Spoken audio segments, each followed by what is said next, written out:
நண்பர்களே வணக்கம். இப்போ நான் சொல்ல போகிறது ரொம்ப ரொம்ப சாதாரணமான விஷயம். கிராமத்து நகைச்சுவை. நீங்கள் கூட நினைக்கலாம், என்ன சார் இதெல்லாம் சொல்லிட்டு இருக்கிறீங்கன்னு. ஆனால் இது பாதுகாக்கப்பட வேண்டிய நகைச்சுவை. ஹார்ம்லெஸ் ஜோக்ஸ்னு வச்சுக்கோங்களேன். எரசக்க நாயக்கனூர் சின்னம்னூர் பக்கத்தில் இருக்குது. கஸ்பான்னு சொல்லுவாங்க, எங்கள் ஊர் அதுதான். நாங்கள்லாம் காலையில் ஒரு 7 மணிக்கெல்லாம் வந்து டீ குடிச்சிட்டு தோட்டத்து பக்கம் போவோம். அப்போ நண்பர்கள் வருவாங்க. ஜாதி வித்தியாசமே இல்லாமல் அண்ணன் தம்பி மாமா மச்சின் தான். ஒவ்வொருத்தருக்கும் ஒரு பட்ட பேர் இருக்கும். அதில் ஒருத்தன் பேர் பந்தல் பாண்டி.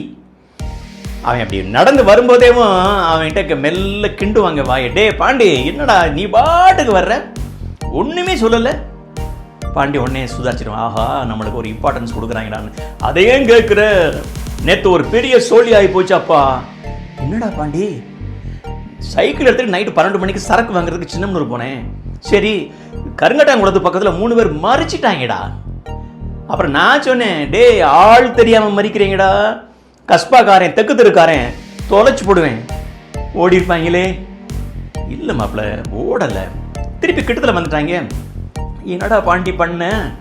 என்ன பண்ணனா, சைக்கிளை நிப்பாட்டு ஒற்றே எத்து.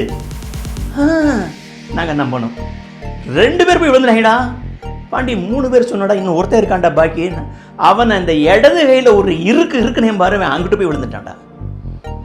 அப்புறம் சின்னம்னூர்ல போய் சரக்கு வாங்கிட்டு வரும்போது அதே ஸ்பாட் மாப்பிள நின்று சுத்தி முத்தி பார்த்தேன்ல, ஒருத்தன் இருக்கணுமே, ஓடி போயிட்டாங்கடா. யாரு?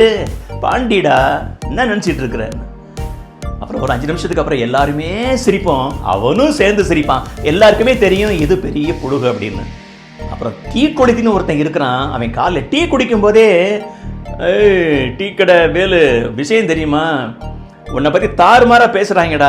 என்னடா பேசுகிறாங்க? நீ இன்னும் பாலில் தண்ணி கலக்கிறையாமில்ல, டீயில் எல்லாம் அது கலப்படம் பண்ணுறியாமில்லன்னு. 10 பேர் டீ குடித்தவன்லாம் அப்படியே வச்சுட்டு பார்ப்பான். அவன் டீ ஆத்துறதை விட்டுட்டு பேசாமல் உட்காந்துருவான்.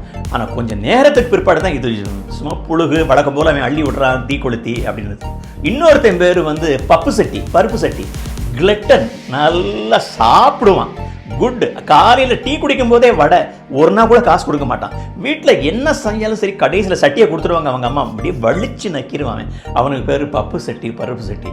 இன்னொருத்தன் ஜடிவான அடமழை மாதிரி பேசிக்கிட்டே இருப்பாங்க. நண்பர்களே, இதெல்லாம் காலையில் அந்த 2 ஹவர்ஸுக்கு ஹார்ம்லெஸ் ஜோக்ஸு. நல்ல நண்பர்கள், ஜாதி மதத்தெல்லாம் கடந்தவங்க. நாங்கள் ரொம்ப என்ஜாய் பண்ண இந்த கிராமத்து நகைச்சுவை இப்பெல்லாம் இல்லைங்க. இப்பெல்லாம் ப்ரோ அப்படி தான் பேசிகிட்டு இருக்கிறாங்க. இது நான் பாதுகாக்கப்பட வேண்டிய நகைச்சுவை. அதனால தான் பதிவு பண்ணுறேன். வணக்கம்.